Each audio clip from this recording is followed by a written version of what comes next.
Hi everyone! In this video, I'm going to be showing you how to make salmon 3 different ways. These recipes all take a very different time commitment, whether that's ranging from just 10 minutes to all the way up to 2 hours. So I hope you enjoy this video. Now let's get on to the recipes. So the first thing that I did is actually prep my salmon for all of these recipes. I would say I took about 1.25 pounds of salmon and cut it into about 4 pretty even pieces. And then I like to cut them apart with scissors just so I can get through the skin. At this step, you can throw the skin out if you don't like it, but personally I like it. So I kept it on. So then I cut it into 4 pieces and then I froze the pieces that I wasn't using. This is a really good way to prep. Simply refrigerate or freeze the pieces you aren't using, and then you'll always have some on hand. I marinated garlic lime salmon. The first thing that I had to do was chop up 1 clove of garlic. Yes, this is a really garlicky recipe for 1 piece of fish, but I swear it's worth it. To a container that's big enough to add your fish, I just added 1 full clove of minced garlic, the juice of half a lime, and the white portion of a green onion sliced. And then I added 1 teaspoon of sriracha, 2 teaspoons of low sodium soy sauce, and 1 teaspoon of honey. I made sure to stir that all together before adding in my salmon, making sure to coat it on both sides before placing it in my refrigerator with the lid on for 1 to 2 hours. Before I removed my salmon from the refrigerator, I just sliced my limes into very thin pieces and then I cut up the rest of my green onions.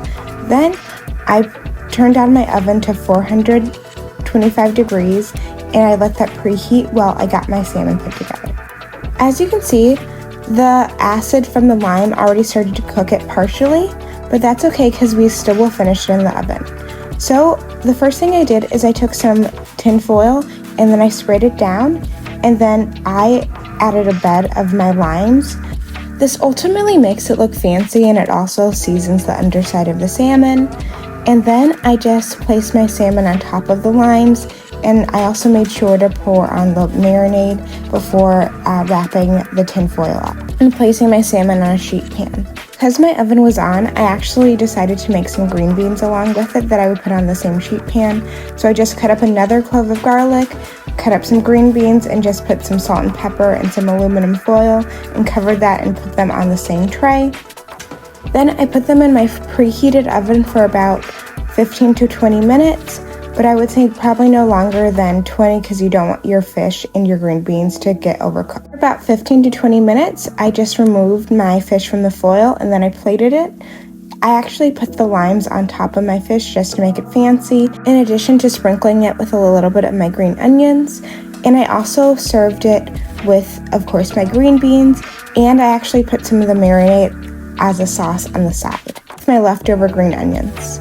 Honestly, out of all my recipes, this one was by far the most aesthetic, and it also packed the most punch. So if you have the time on your hand, I highly recommend that you make this one.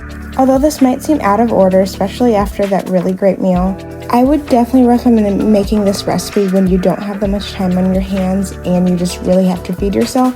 So for this, I just placed some seasoning on all sides of my salmon. I use Cajun seasoning and some thyme, but use whatever you like. But for this recipe in particular, pre-made blends is the best way to go.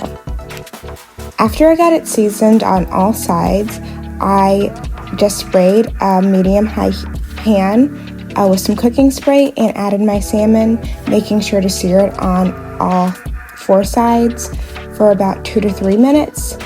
And actually this one is super simple. You don't really need to pay attention to it. And also, because this day really could not be bothered, I just toasted some bread in the same pan, and that's pretty much the recipe. Just make sure it's cooked all the way through for you. I then just served it with some toast and some grapes because I could not be bothered with sides, but ultimately I think this recipe was pretty delicious. Definitely recommend if you don't have that much time on your hands and you just want to get something in your body. Now my last recipe is a salmon poke. This one seems super bougie, but it's actually pretty simple. So what you're going to want to do is, first of all, you have to make sure that you have either sushi grade salmon or farm salmon, just to ensure that you don't get sick.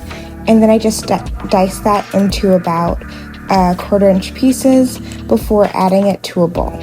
Into that bowl, I added the green section of a green onion and about a half clove of garlic. Then I sprinkled in some sesame seeds, about a teaspoon of rice wine vinegar, and a teaspoon of soy sauce, and then I just stirred that all together. You can add sesame oil, but I did not have that on hand. And then I just, after everything got mixed together, I just topped it with a piece of plastic wrap, and then I just sit it in my refrigerator for about 30 minutes to marinate, but I would not recommend keeping it in your refrigerator for no more than maybe an hour. Then after I let it finish marinating, I actually just topped it with a little bit of cilantro and the green part of my onion, and that's basically the recipe. Although it seems super bougie, it actually is so simple, and if you are feeling a little fancy but yet don't really feel like cooking, this is probably the perfect recipe for you. As you can see, while these recipes all may be very different, they're all just as delicious. So use them depending on the amount of time you have or your flavor preferences. I hope you enjoyed this video. Please make sure to like, comment, and subscribe. Have a wonderful day!